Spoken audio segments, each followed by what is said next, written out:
Picture the exact moment someone realizes they can no longer get under your skin, and watch what happens to their face when that realization lands.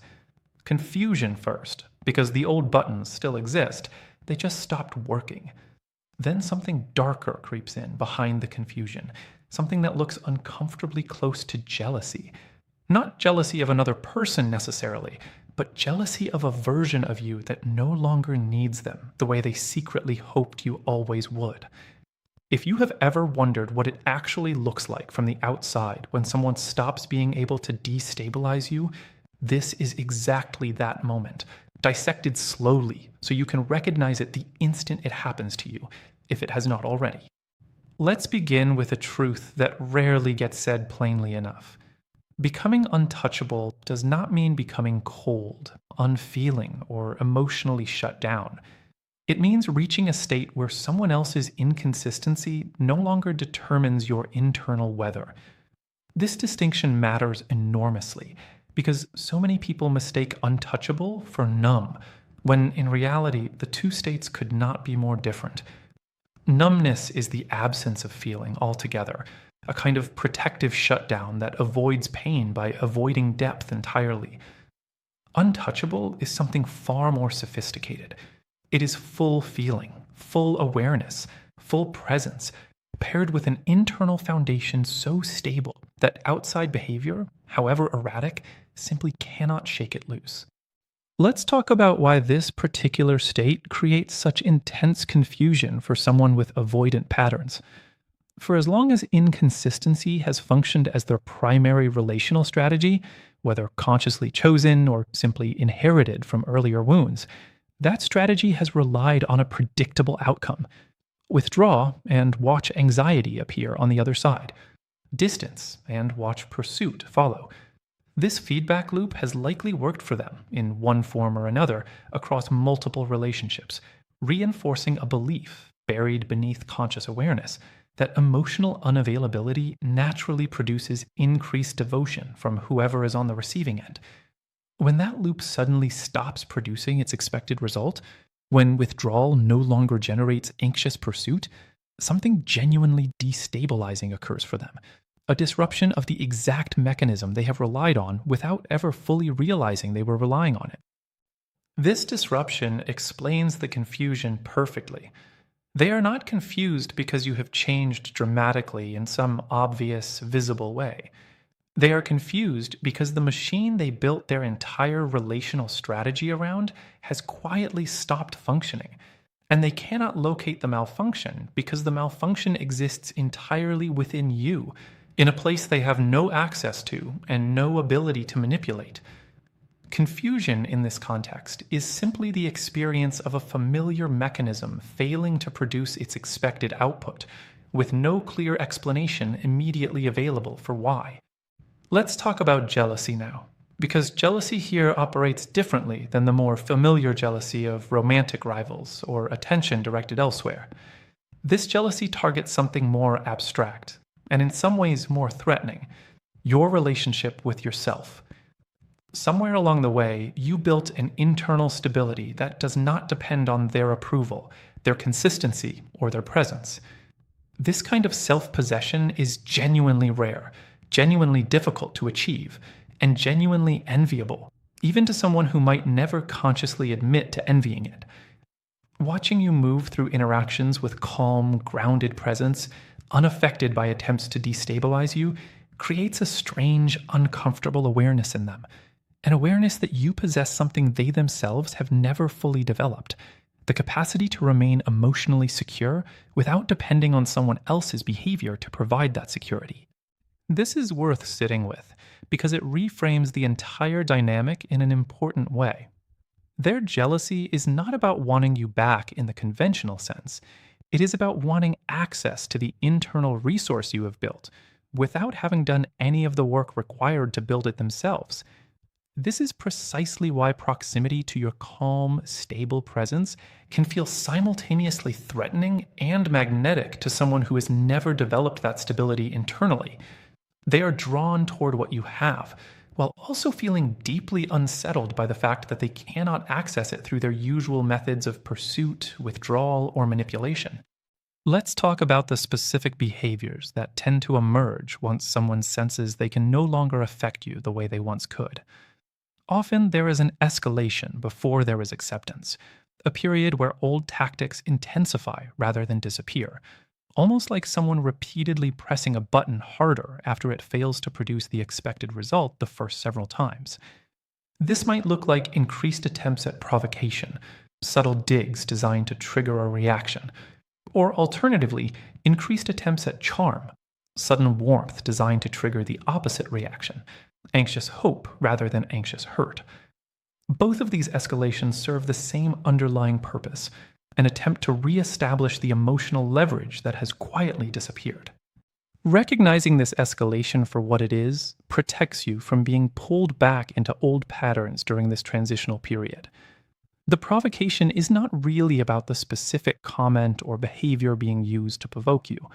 It is an unconscious test, checking whether the old vulnerability still exists somewhere beneath your new stability. Passing this test does not require confrontation or defensiveness. It simply requires continued calm, continued presence, continued refusal to let someone else's escalating attempts determine your internal state. Let's talk about what it actually took to arrive at this untouchable state, because it deserves acknowledgement rather than being treated as though it appeared effortlessly. This transformation typically develops through repeated cycles of hurt, followed by reflection, followed by small adjustments in how much emotional weight gets assigned to someone else's approval. Each cycle strips away a little more dependency, a little more need for external validation, until eventually enough layers have been removed that a stable core becomes visible underneath. One that existed all along, but had been buried beneath years, sometimes decades, of seeking security through other people's consistent presence rather than through your own internal foundation. This process is rarely linear. There are likely moments along the way where old vulnerability resurfaced unexpectedly, where a particular comment or gesture still managed to destabilize you, despite considerable growth already achieved. This inconsistency in your own healing does not undo the progress made. Growth of this kind rarely moves in a straight line. It moves more like a spiral, circling back through similar territory repeatedly, but each time from a slightly higher vantage point, with slightly more resilience available than the previous time similar territory was encountered. Let's talk about the specific relief of no longer needing someone else's consistency in order to feel secure, because this relief deserves description beyond simply being named. There was likely a period where your entire emotional stability hinged on external cues, a certain tone of voice, a certain frequency of contact, a certain quality of attention that, when present, allowed you to feel calm, and when absent, threw you into anxious searching for reassurance. Reaching untouchable status means this hinge no longer exists in the same way. Their tone, their frequency, their attention still get noticed, but they no longer function as the primary source determining whether you feel secure in a given moment. That security now originates internally, built and maintained by you, regardless of what external behavior happens to be occurring around you. Let's talk about a common misconception surrounding this kind of stability. The misconception that it requires suppressing care or affection entirely in order to protect yourself from vulnerability. This misconception deserves direct correction. You can care deeply about someone, even continue loving them in some form, while remaining completely untouchable to their inconsistency. These two states are not contradictory. In fact, genuine untouchability often allows for deeper, more honest caring than anxious dependency ever could, because care offered from a place of security rather than desperation tends to be freer, less transactional, less burdened by the fear that withdrawing affection might trigger abandonment. Love without dependency is not colder love. It is often warmer, precisely because it carries none of the desperate undertone that dependency inevitably introduces. Let's talk about the specific way avoidant individuals respond when they realize their usual mechanisms for regaining control have stopped working entirely. Sometimes this realization triggers genuine reflection, a rare moment of honest self-examination about why their patterns have always relied so heavily on someone else's anxious investment in order to feel secure themselves. This reflection, when it genuinely occurs, can represent real opportunity for growth, both for them individually and potentially for the relationship if both people remain willing to engage honestly with what has been uncovered. But this reflection is far less common than a second, more frequent response, a kind of quiet withdrawal disguised as indifference, an attempt to appear unaffected by your new stability in order to protect their own ego from the discomfort of confronting how thoroughly their strategy has stopped functioning. Distinguishing between genuine reflection and defensive withdrawal disguised as indifference requires the same patient observation that has served you well throughout this entire transformation. Genuine reflection tends to include some acknowledgement, however imperfect, of the pattern being uncovered.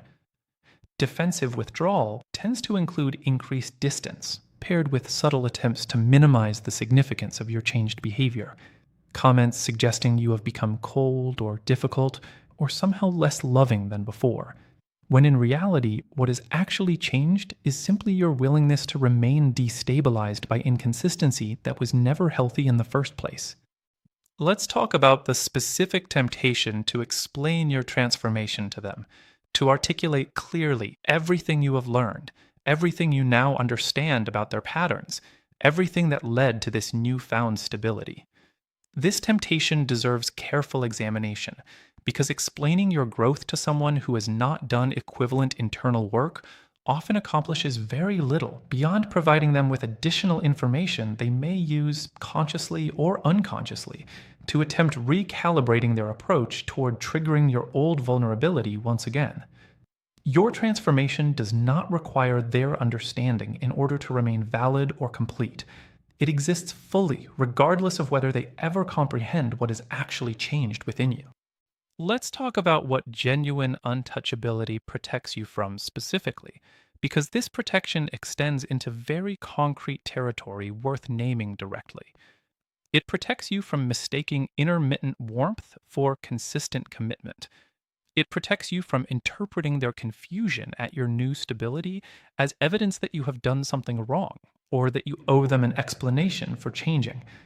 It protects you from returning to old patterns of anxious monitoring, checking their mood, analyzing their tone, searching for hidden meaning in ordinary silence. It protects you from believing their jealousy of your stability constitutes genuine desire for a healthier relationship, rather than simply discomfort at losing access to a dynamic that previously centered their comfort at your expense. Let's talk about the specific quality of peace that accompanies this kind of stability, because peace here differs meaningfully from the temporary relief that sometimes follows resolved conflict or reassurance offered after anxious waiting. This peace is not contingent on anything external remaining consistent.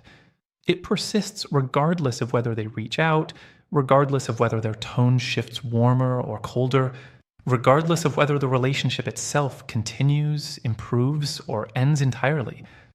This unconditional quality is precisely what makes this particular peace so much more durable than the conditional peace that anxious dependency can ever provide. Because conditional peace requires constant maintenance, constant vigilance toward external cues, while unconditional peace simply exists, requiring nothing external in order to remain intact. Let's talk about the discomfort this transformation can create, even within yourself, because becoming untouchable is not always experienced as pure relief, especially in its earlier stages. There can be a strange guilt attached to no longer feeling destabilized by someone whose approval once meant everything, almost as though remaining anxious somehow proved the depth of your feelings, while calm stability suggests you have stopped caring altogether. This guilt deserves gentle examination rather than immediate dismissal, because it often reveals an underlying belief worth challenging directly. The belief that love must be measured through anxiety and vulnerability to instability in order to be considered genuine. Real love does not require anxious vulnerability as proof of its authenticity. Stability and genuine care are entirely compatible, and choosing stability does not diminish whatever authentic feeling remains present alongside it.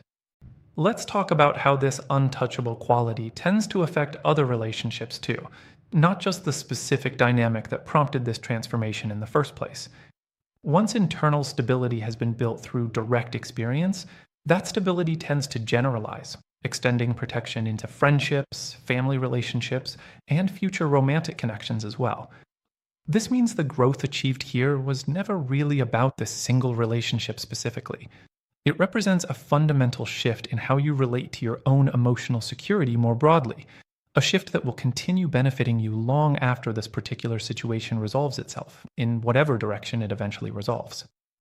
Let's talk about the specific ways someone might attempt to test whether your untouchability is genuine or simply a temporary performance, masking underlying vulnerability still waiting to be triggered. This testing often intensifies precisely because genuine stability threatens the entire foundation their previous approach relied upon. They might increase distance dramatically, waiting to see if desperate pursuit eventually resurfaces. They might offer sudden, intense warmth, waiting to see if anxious hope reappears the moment affection seems available again. They might introduce ambiguous comments about other potential romantic interests, testing whether jealousy can still be provoked despite your newfound calm. Recognizing these tests as tests, rather than as ordinary behavior deserving genuine emotional investment, allows you to remain grounded throughout, neither collapsing into anxious pursuit nor performing exaggerated indifference simply to prove a point. Let's talk about what happens when these tests repeatedly fail to produce their intended effect, because this repeated failure often produces genuine confusion that eventually gives way to one of two outcomes. Either genuine respect begins developing, a grudging or eventually openly acknowledged recognition that your stability represents something real and admirable, something worth learning from rather than resenting. Or, alternatively, resentment deepens, a quiet frustration that the usual mechanisms of control no longer function, sometimes accompanied by increasingly desperate attempts to regain the upper hand through whatever means remain available. Both outcomes are possible, and neither outcome should determine whether you maintain your own stability going forward, because that stability was never meant to be contingent on producing a particular reaction from them in the first place. Let's talk about the specific freedom available once you stop needing them to recognize or validate your transformation at all. This freedom represents perhaps the deepest layer of untouchability achievable within this entire process. Early stages of building stability often still crave some acknowledgement, some visible sign that the other person notices and respects the change that has occurred. Deeper stability eventually releases even this craving, becoming fully self-contained, no longer requiring external recognition in order to feel complete. This deeper freedom does not happen quickly, and it does not happen for everyone equally, but when it does develop, it represents the most complete form of untouchability available, a stability that requires absolutely nothing from anyone else in order to remain fully intact. Let's talk about what this transformation ultimately communicates, even without a single word being spoken about it directly. Untouchability itself becomes a kind of statement, quiet but unmistakable, communicating that your worth, your peace, your sense of security no longer depend on anyone else's inconsistent behavior. This statement does not require explanation, confrontation, or justification. It simply exists, visible through your calm presence, your reduced reactivity, your refusal to be destabilized by attempts that once would have easily succeeded. Actions communicate far more powerfully than words ever could, and this particular action, simply remaining steady regardless of provocation, speaks with a clarity that no explanation could ever fully replicate. Let's talk about the physical sensation of watching someone try and fail to provoke a reaction that used to arrive instantly and automatically. There is a peculiar stillness that settles in the body during these moments, a stillness that feels almost unfamiliar at first, because the body spent so long bracing for impact whenever certain words or silences appeared. Now, that same trigger arrives, and instead of the familiar flood of anxiety, There is simply quiet. Breath remains even. Shoulders remain relaxed. The old adrenaline response that once accompanied their inconsistency simply does not activate the way it once did. This physical stillness is not something you decided to perform. It developed on its own, gradually, through repeated exposure that eventually retrained a nervous system that had spent far too long treating their behavior as an emergency requiring constant vigilance. Let's talk about what jealousy of stability actually looks like in practice, because it rarely announces itself directly. It shows up sideways, through comments that seem designed to test whether you have really changed, remarks questioning whether you have become too guarded, too closed off, too different from the person they remember. These comments often carry a subtle accusation embedded within them, as though your newfound calm represents a personal rejection of them specifically, rather than simply a natural consequence of no longer allowing anyone's inconsistency to determine your emotional state. Recognizing this subtle accusation for what it is, an unconscious attempt to reframe your growth as a flaw rather than an achievement, protects you from internalizing guilt that was never actually yours to carry. Let's talk about the specific loneliness that can accompany this transformation, because untouchability, while liberating, sometimes arrives alongside an unexpected isolation. The people who once relied on your anxious availability, your constant emotional labor, your willingness to absorb inconsistency without complaint, may find your new stability uncomfortable, even if they cannot articulate exactly why. This can create a strange period where relationships shift, some deepening because they can finally meet you as an equal rather than as someone to manage, others fading because they were built entirely around a version of you that no longer exists. This loneliness is real, and it deserves acknowledgement, but it is also temporary, a natural byproduct of growth that eventually gives way to relationships built on far more solid foundations than the ones left behind. Let's talk about the specific difference between untouchability and superiority, because this distinction matters enormously and deserves careful attention. Untouchability is not about feeling better than someone else, not about looking down on their struggles with vulnerability or consistency. It is simply about no longer being controlled by behavior that once controlled you completely. Someone who mistakes this stability for superiority risks becoming exactly the kind of person who weaponizes their own growth, using it to belittle others rather than simply to protect their own peace.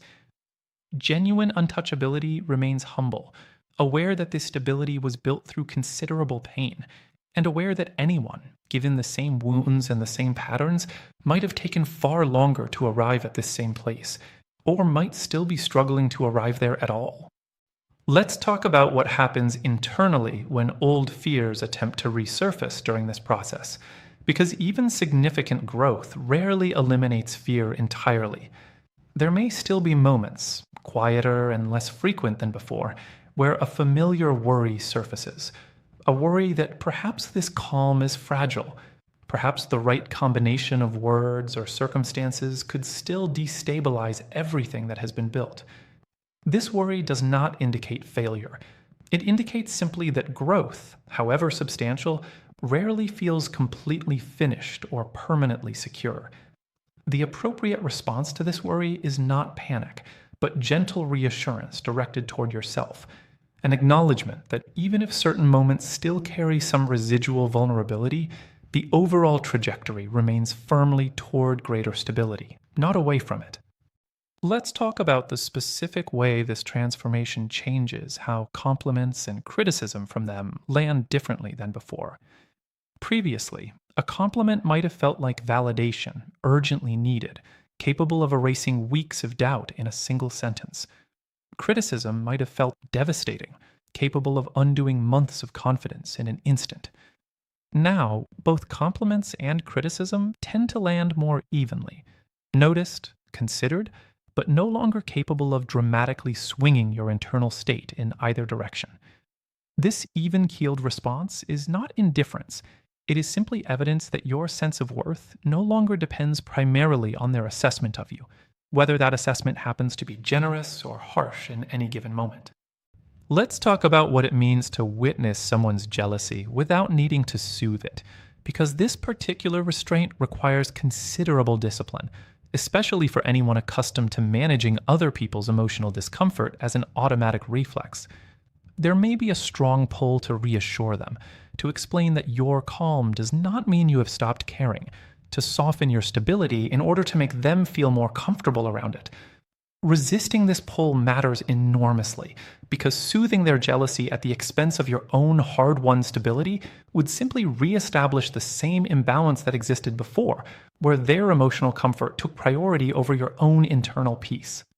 Let's talk about the specific role self-compassion plays throughout this entire journey, because untouchability, despite how it might sound, was never meant to be achieved through harsh self-discipline or forced emotional suppression.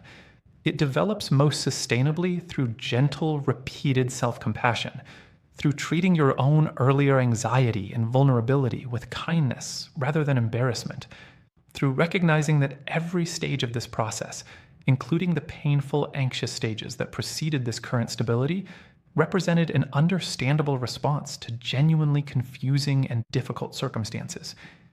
Untouchability built through self-compassion tends to be far more durable than untouchability built through self-criticism, because self-compassion creates a foundation that remains stable even during moments of temporary setback, while self-criticism creates a fragile foundation, easily shattered by any perceived failure to maintain perfect composure at all times.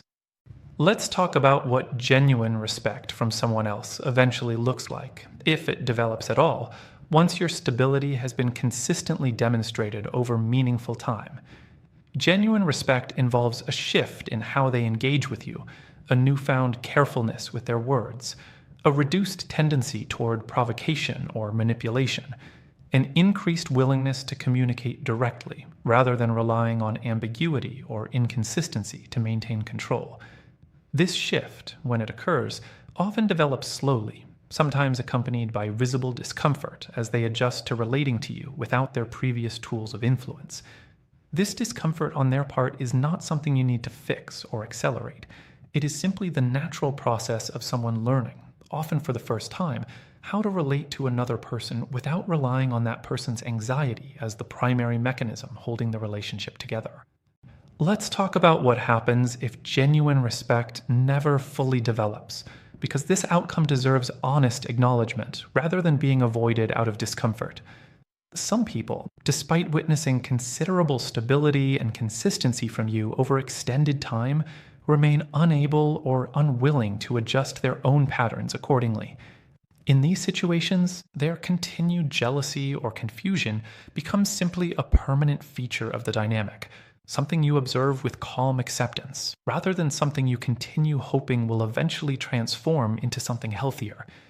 Accepting this possibility, without collapsing into disappointment or renewed anxious effort to finally win their respect, represents one of the more advanced stages of the untouchability being described throughout this entire process.